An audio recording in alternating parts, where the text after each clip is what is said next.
Bien, vamos a ver la prueba. Si es una prueba Z para comparar dos proporciones. O sea, ahora ya cambiamos. Esta es la primera prueba que hacemos. Ya la variable ya no va a ser continua, ya no es una medición, ¿no? Es una variable que tiene categorías. Puede ser eh, tiene diabetes, no tiene diabetes, la variable puede ser categórica también, con más con tres categorías, estado civil,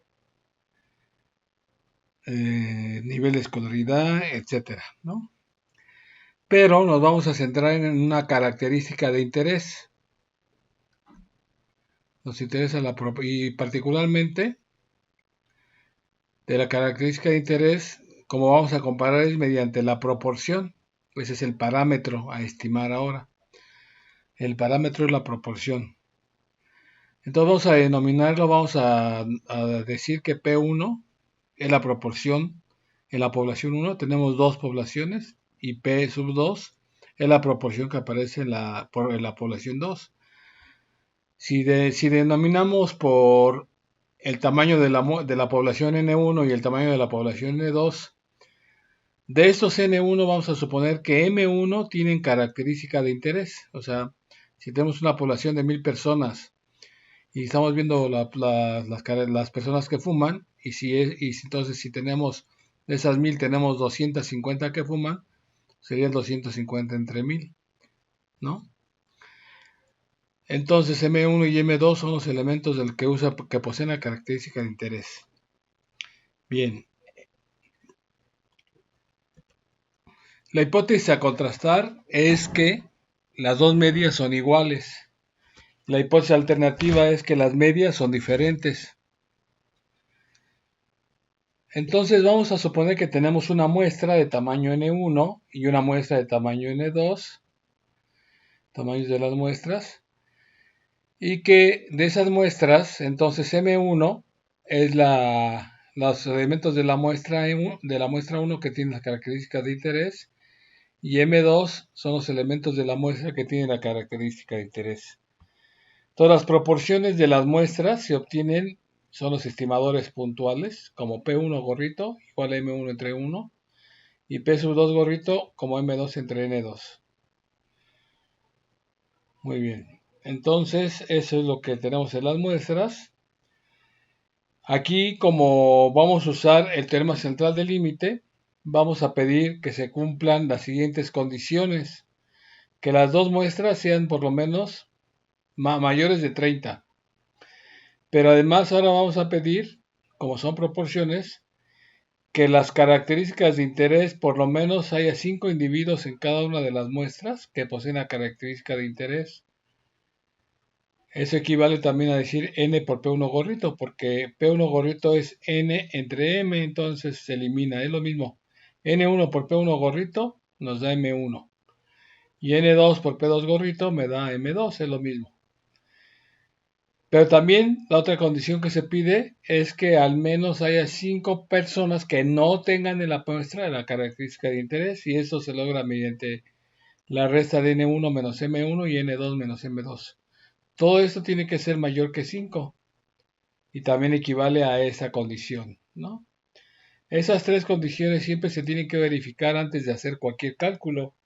En caso de que no se cumpla alguna de las tres condiciones, pues ya no hacemos nada, no se puede hacer nada, no se puede hacer ninguna inferencia, por lo menos no por este método. Si se cumplen las tres condiciones, el estadístico de prueba es z calculada igual a P1 gorrito menos P sub 2 gorrito entre P barra por 1 menos P barra, raíz cuadrada de eso, etc. Esta es la expresión. ¿Quién es P barra? P barra es un promedio ponderado de los P1 gorrito y de los P2 gorritos. Se calcula de esta manera. El número de elementos que tienen la característica de interés M1 más M2 entre N1 más N2. Es lo mismo que calcularlo de esta manera, N1 por P1 gorrito, N2 por P2 gorrito. A veces tenemos nomás las proporciones, entonces multiplicamos. El estadístico Z se distribuye este estadístico aproximadamente normal estándar, por lo cual para rechazar, más bien para definir la región de rechazo, vamos a usar las tablas Z, las tablas de la normal estándar. El intervalo de confianza, el 1 menos alfa de confianza, por 100%, está dada por esa expresión, P1 menos P sub 2, toda esa expresión. Pero bueno, hasta aquí la parte de lo que son las fórmulas. Vamos a hacer un ejemplo. El ejemplo tiene que ver con los datos que hoy se publicaron, o sea, hoy estoy grabando el video el 26 de abril, y hace un rato a las 7 de la noche, ahorita son las 11 de la noche, hace un rato, hace 4 horas, publicamos los datos en la página de la Dirección General de Epidemiología sobre el COVID-19 y cómo está afectando a México, ¿no? De ahí, pues yo seleccioné a la Ciudad de México, seleccioné a las mujeres de 50 años y encontré estos datos. Entonces, le puse cuentito al problema. Entonces le puse, de acuerdo a los datos de la Dirección General de Epidemiología, los que son disponibles, sobre los casos diagnosticados con COVID-19 hasta el 26 de abril de 2020, para la Ciudad de México se tiene que de 198 mujeres de 50 años y más que tenían diabetes, de las que habían sido diagnosticadas con COVID, había 17 defunciones, o sea, el resto no murió. En tanto que 455 mujeres sin diabetes murieron 36. Bueno, no murió o no han muerto porque algunas se acaban de diagnosticar y entonces puede ser que puedan morir, ¿no? La pregunta es, ¿existen diferencias entre la proporción de muertes de mujeres con diabetes respecto a las que no tienen diabetes? Las que no tenían no tenían diabetes diagnóstico.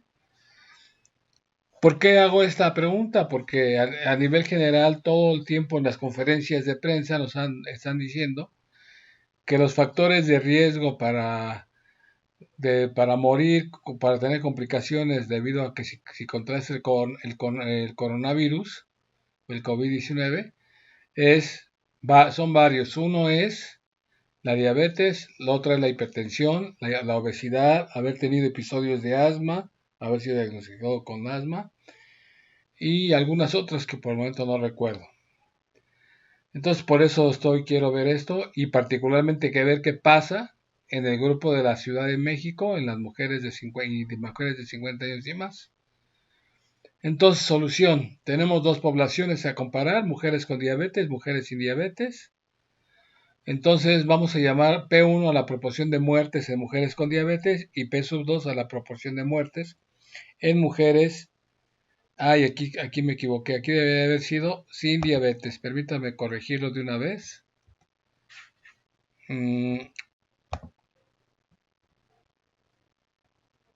Ok.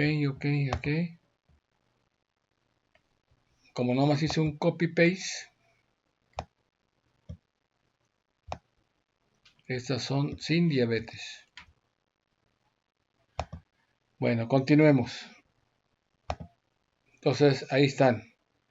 Entonces, esas son las dos hipótesis a contrastar. Bien.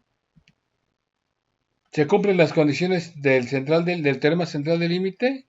N1 y N2 son mayores que 30. Aquí puse los datos de nuevo. N1 vale 186 y N2 vale 455. Claramente se cumple. M1 y M2 mayor que 5. M1 17 y M2 36. Se cumple. N1 menos M1, que sería la resta de 186 menos 17, claramente es mayor que 5.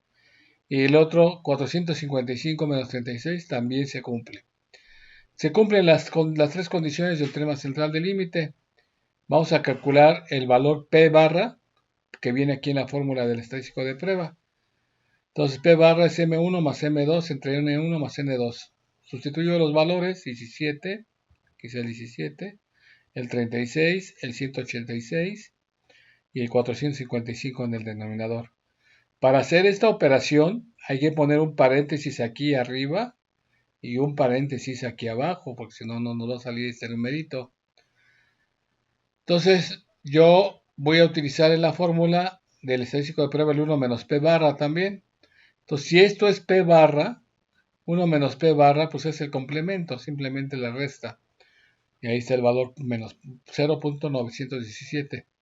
Sustituyo en la fórmula del estadístico de prueba. Entonces, sustituyo los valores. Aquí hay que poner un paréntesis. Aquí dentro de la raíz cuadrada también un paréntesis en donde se empieza la raíz y hasta donde acaba. Y si hace las operaciones indicadas así como están, no nada más con los paréntesis que puedo decir, les da un estadístico de prueba de .499. En las tablas de la normal estándar ya hemos hecho este ejercicio varias veces, ya no voy a ir a las tablas. Con un alfa de .05 buscamos el punto 975 en área. Ya hemos visto que ese valor es 1.96. O sea, quiere decir que de 1.96 en adelante y de menos 1.96 para atrás, se rechazaría la hipótesis nula. Perdón por la gráfica, ahí fue una foto mal hecha porque era más complicado estar haciéndolo en la computadora, así es que le tomé una foto de una hoja que hice esto. Entonces de aquí se rechaza la hipótesis nula y aquí también se rechaza la hipótesis nula. Esta área más esta área valen 0.05. El estadístico de prueba, sin embargo, vale .499, o sea que está realmente aquí adentro. Es decir, está en la región de no rechazo de la hipótesis nula. Por lo tanto, no se rechaza la hipótesis nula, tal como lo estamos diciendo aquí. En este caso no se rechaza ya que el z calculado no está en la región de rechazo. Conclusión, pues no hay diferencias significativas en esos dos valores, en las proporciones. Vamos a hacer el intervalo de confianza nada más para estar seguros de que todo concuerda. La forma del intervalo de confianza aquí está. Sustituyo adecuadamente los valores .91 menos .079, el 1.96 que se obtuvo en las tablas y esos valores de P barra que ya habíamos puesto allá. Recuerden que para hacer esta operación lo que tenemos que hacer es después de la raíz poner aquí un paréntesis que cierra hasta acá.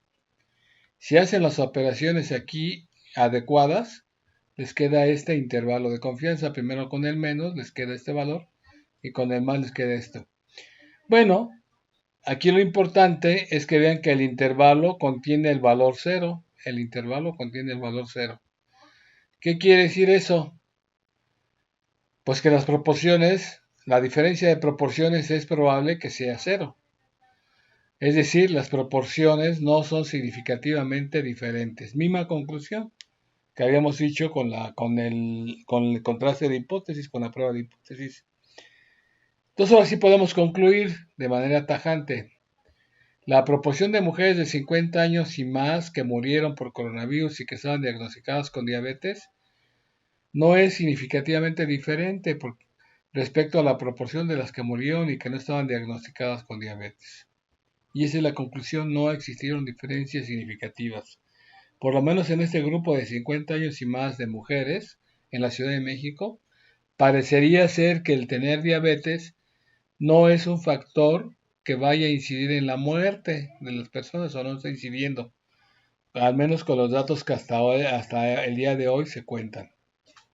Bien, haremos un segundo ejemplo, muy parecido, lo único que voy a cambiar es que en lugar de hablar de la diabetes, hice los datos para la hipertensión. Los datos son similares, pero aquí ya cambian. En lugar de tenemos 186 mujeres que tenían hipertensión y de esas 186 se murieron 32 hasta el día. En tanto que de 396 mujeres sin diabetes se murieron 21. Entonces la pregunta es, ¿existen diferencias en la proporción de muertes de hipertensión? Desde luego que aquí otra vez tengo el mismo error porque copié la diapositiva. Aquí es sin hipertensión. Ya copié una sin hipertensión. Voy a continuar. Entonces, Ahora los datos, voy a hacer casi los mismos cálculos, ahora son 32, 245, 21, 396, punto 13, o sea, la proporción de muertes de mujeres con hipertensión fue de punto 13, es decir, el 13% de las mujeres que, que, que tenían hipertensión, que se enfermaron y que tenían hipertensión en la Ciudad de México, mayores de 50 años, murieron. Y en el caso de las mujeres que no tienen hipertensión, también hubo muertes por coronavirus, pero estas mujeres no tienen hipertensión. 396 mujeres no tienen hipertensión. Sin embargo, en ese grupo también hubo 21, porque a lo mejor tuvieron otro tipo de enfermedad, porque aquí hay varios factores de riesgo. Pero bueno, por lo menos no tenían hipertensión o no tenían diagnosticado hipertensión. Entonces, punto 13, punto 05, ahora sí como que se ven más diferentes las proporciones, 13% contra el 5%. Nuevamente se cumplen todas las condiciones del teorema central del límite, porque miren, la n es 245, 396, el número de casos que tienen la característica de interés es mayor que 5, y también la diferencia que sería eso son los que no tienen la característica que no murieron, entonces también es mayor que 5. Conclusión, volvemos a hacer el cálculo, P barrita, ahora es 32, 21 acá, 245, 396, poniendo el paréntesis aquí, paréntesis acá, me queda 0.08. Ahora estoy usando, si se dan cuenta, a diferencia del otro ejemplo, un solo decimal, no importa, no afecta demasiado. Entonces, de manera que, ¿qué está sucediendo? Que 1 menos P barra vale 0.92. Sustituyo en el estadístico de prueba todos los valores tal como los buscamos hace un rato, como los sustituí de acá, punto 13, punto 05, etcétera. El P barrita, acuérdense de cuando hagan este cálculo poner paréntesis aquí, paréntesis acá, paréntesis lo de comienzo a la raíz y paréntesis donde cierra. Y el estadístico de prueba me queda 3.63. Nuevamente busco en la normal estándar, tengo 1.96 para aquí para cada región de rechazo y de 1.96 en adelante. Entonces claramente este valor estadístico de prueba es mayor que el 1.96, se queda por acá. Es decir, estamos en la región de rechazo de H0. Entonces, conclusión, se rechaza H0, ¿no? ¿Qué se rechaza? Nada más le puse aquí, se rechaza H0. Vamos a ponerle bien claramente. En este caso, se rechaza H0, ya que Z calculada está en la región de rechazo. Eso sería la expresión correcta. Entonces, cuando yo haga el intervalo de confianza, sustituyendo los valores de manera correcta, poniendo un paréntesis aquí, un paréntesis que cierra, haciendo los cálculos adecuadamente, me va a quedar que la diferencia de proporciones siempre toma valores positivos. Va en un intervalo que 0.04 a 0.12. Intervalo de confianza al 95%. El intervalo siempre contiene valores positivos. Entonces podemos concluir que la proporción 1, esta, es significativamente mayor a la proporción 2. Conclusión, la proporción 1 son las mujeres que tenían hipertensión, que murieron, la proporción de mujeres que murieron que tenían hipertensión. Conclusión, la proporción de mujeres de 50 años y más que murieron por coronavirus y que estaban diagnosticadas de hipertensión es significativamente mayor, por eso es un P menor que 0.05, respecto a la proporción. O sea que podríamos decir, ahora sí hay diferencias significativas, que parecería ser que pesa más la hipertensión que la diabetes, ¿no? La diabetes no fue significativa. Claro, hay mujeres que van a tener diabetes y van a tener hipertensión, porque muchas veces esas dos enfermedades se presentan de manera simultánea. Pero bueno, como ejemplo de lo que, para que vean que hay un ejemplo real con datos reales del día de hoy y que se está aplicando, pues aquí están las pruebas de proporciones. Espero que sea de su interés no solamente aprender la estadística, sino entender la problemática que estamos viviendo en estos momentos y que nos tiene por esto dando clases por YouTube, por Zoom, etcétera. Bien, pues continuamos la siguiente prueba, que será la prueba G cuadrada.